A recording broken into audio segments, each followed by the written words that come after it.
ഈശോ മിശിഹായ്ക്ക് സ്തുതിയായിരിക്കട്ടെ. യേശുവിൻ്റെ നാമത്തിൽ ഇന്ന് ഞാൻ ഒരു പ്രാർത്ഥനയും ആ പ്രാർത്ഥന എനിക്ക് കേൾക്കാനിടയായത് യൂട്യൂബിൽ ബഹുമാനപ്പെട്ട ഫാദർ മാത്യു വയലമണ്ണിൽ അച്ഛൻ്റെ ഡെയിലി ബ്ലെസ്സിങ്സൊക്കെ ഞാൻ കേൾക്കുന്നുണ്ടായിരുന്നു. ഇടയ്ക്ക് ഞാനിങ്ങനെ യൂട്യൂബ് സ്ക്രോൾ ചെയ്ത് പോയപ്പോൾ ഒരു ഷോർട്സൊക്കെ കണ്ട് വിഷമിച്ചിരുന്ന സമയത്ത് യാദൃച്ഛികവശാൽ എനിക്ക് തോന്നുന്നു ദൈവം എന്നെ തോന്നിപ്പിച്ചതാണ്. ദൈവം എൻ്റെ ജീവിതത്തിൽ ദൈവം എൻ്റെ വീട്ടിലേക്ക് വരാൻ വേണ്ടി, ഞങ്ങളുടെ ആത്മാവിലേക്ക് വരാൻ വേണ്ടിയിട്ട്, ഞങ്ങളെ രക്ഷിക്കാൻ വേണ്ടിയിട്ട് വന്നതുപോലെയാണ് ഇപ്പോൾ ഞാൻ ഫീൽ ചെയ്യുന്നത്. കാരണം ഒരു മിറാക്കിൾ പോലെ ഒരു യൂട്യൂബിൽ അത് കാണാനിടയായി, ഷോർട്സ് കണ്ടു. അത് ഞാൻ ശരിക്കും പറഞ്ഞാൽ ഡേറ്റ് പറഞ്ഞു കഴിഞ്ഞാൽ ഡിസംബറിൽ ആണ് ഞാനിത് കാണുന്നത്. ഡിസംബർ 26-നാണ് ഞാൻ ഈ ഷോർട്സ് കാണുന്നത്. അപ്പം അതൊരു 1-2 ശക്തമായ വചനങ്ങൾ പറഞ്ഞിട്ടുള്ള, നമ്മളെ മനസ്സ് തകർന്നിരിക്കുന്നവർക്ക് വേണ്ടിയിട്ടുള്ള 1-2 ഷോർട്സ്, ദൈവം നമ്മളെ കൈവിട്ടു എന്ന് പറഞ്ഞിരിക്കുന്നവർക്കൊക്കെ വേണ്ടിയിട്ട്. അപ്പോൾ ഞാൻ വിചാരിച്ചു, ദൈവം ഇത് എനിക്ക് തന്നെയാണല്ലോ പറയുന്നത് എന്ന്. അങ്ങനെ പലർക്കും ഇതുപോലെ സംഭവിച്ചിട്ടുണ്ട്. അങ്ങനെ എല്ലാവരും ഇപ്പം ഞാൻ അച്ഛൻ്റെ ധ്യാനങ്ങളൊക്കെ സ്ഥിരമായി കേൾക്കാറുണ്ട്, ഉപവാസ പ്രാർത്ഥനയിൽ പങ്കുചേരാറുണ്ട്.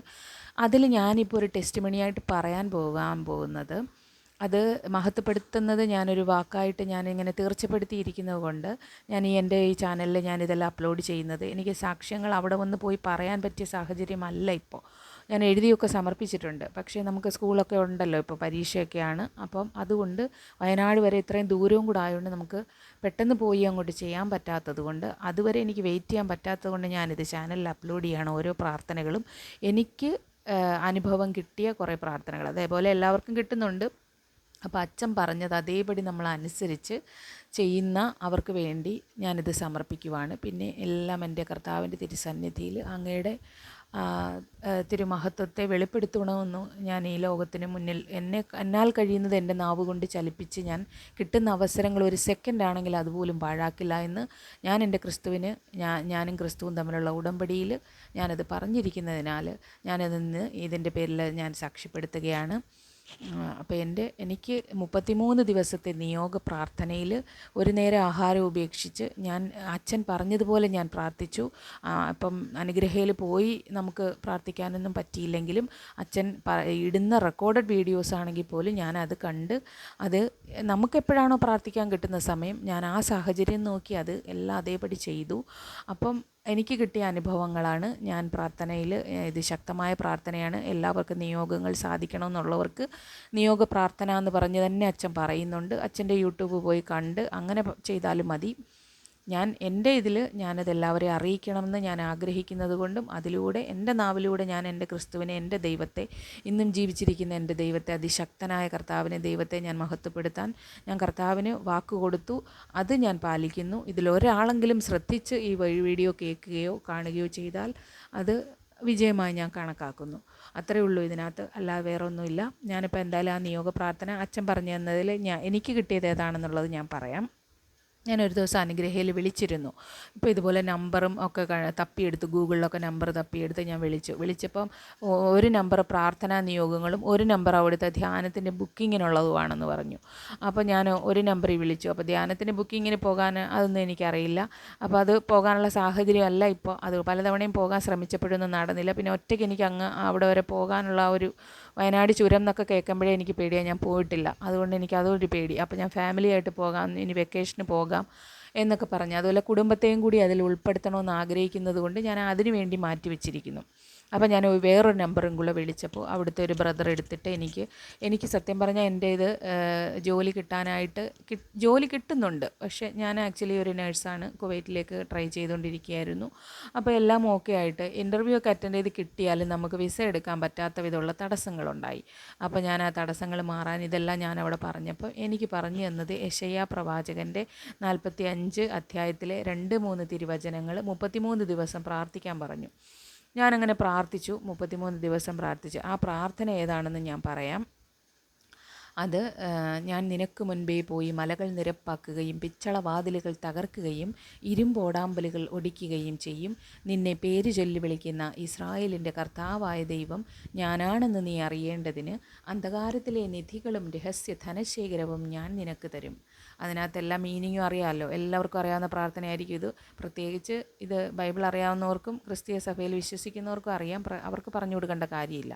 ഞാൻ എന്നെപ്പോലെ അറിവില്ലായ്മയിൽ നിന്നും പ്രാർത്ഥനയിലേക്ക് വന്ന ഒരു വ്യക്തി ഉണ്ടെങ്കിൽ അവർക്കൊരു സഹായമാകട്ടെ എന്ന് കരുതിയാണ് ഞാൻ പറയുന്നത്. ഇത് വിശ്വസിക്കുന്നവർക്ക്, അല്ലാതെ കുറ്റപ്പെടുത്തി നിന്ദിപ്പെടുത്തി പറയുന്നവരെ ഞാൻ ഉദ്ദേശിക്കുന്നില്ല.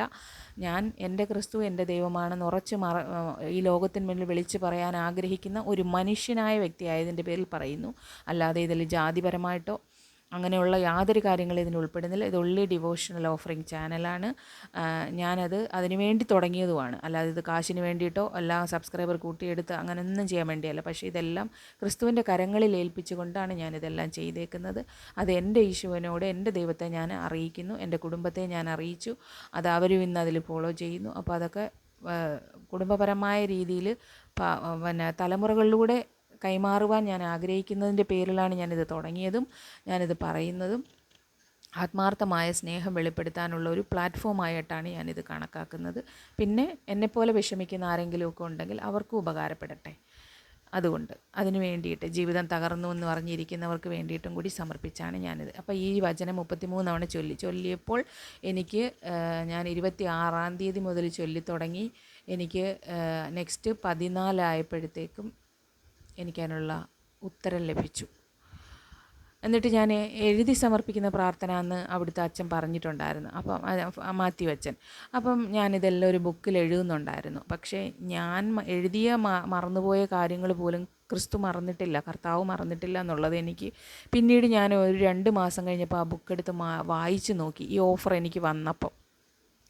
അപ്പോഴാണ് എനിക്കത് മനസ്സിലായത്, ദൈവമേ ഞാൻ പോലും ഇത് മറന്നുപോയല്ലോ, എന്നിട്ട് കർത്താവ് ഇത് മറന്നില്ലല്ലോ. ഞാൻ എഴുതിയത് അക്ഷരം പ്രതി അതേപടി അതിനേക്കാൾ ഒരുപടി മുകളിൽ എനിക്ക് തന്നിരിക്കുന്നു. ഇതൊക്കെ സാക്ഷ്യമായി പറയാൻ ഞാൻ ആഗ്രഹിക്കുക.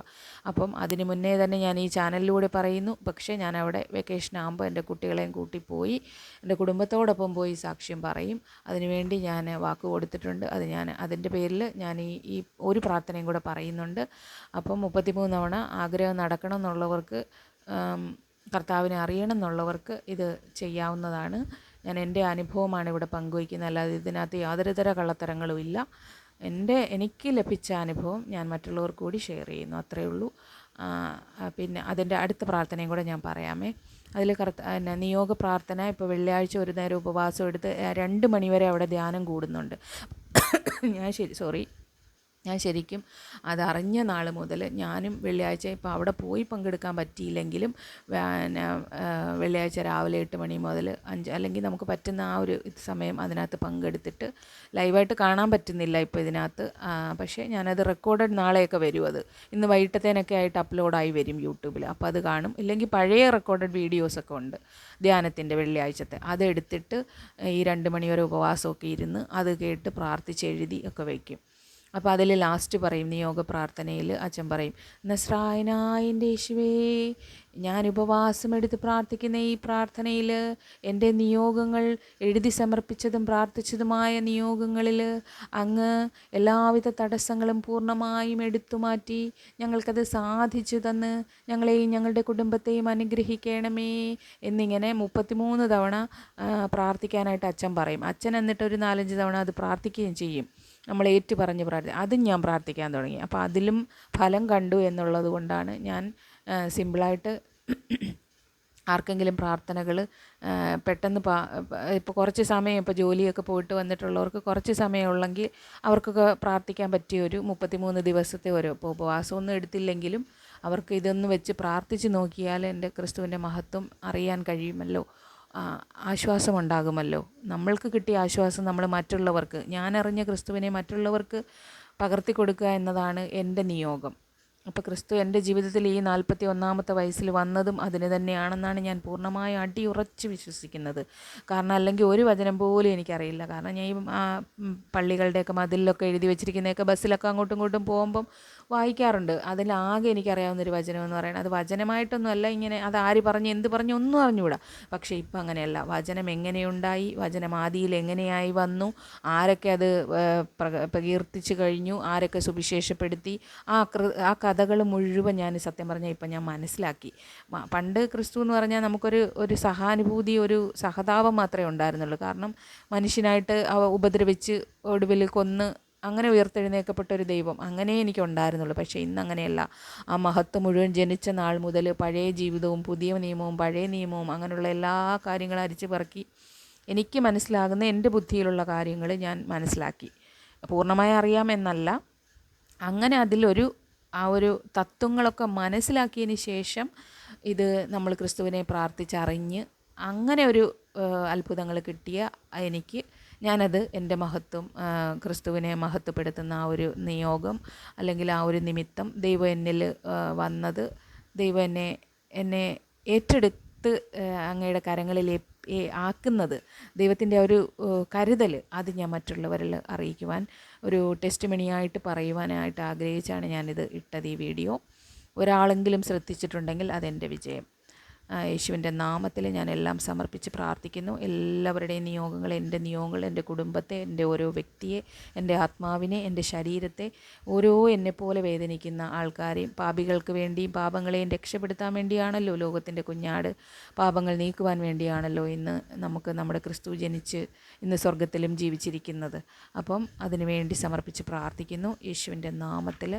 Hallelujah, hallelujah, hallelujah, hallelujah. യേശുവേ നന്ദി, യേശുവേ സ്തുതി, യേശുവേ മഹത്വം, യേശുവേ ആരാധന. പരിശുദ്ധ പരമദിവ്യ കാരുണ്യത്തിന് എന്നേരവും ആരാധനയും സ്തുതിയും പുകഴ്ചയും ഉണ്ടായിരിക്കട്ടെ. ആമേൻ.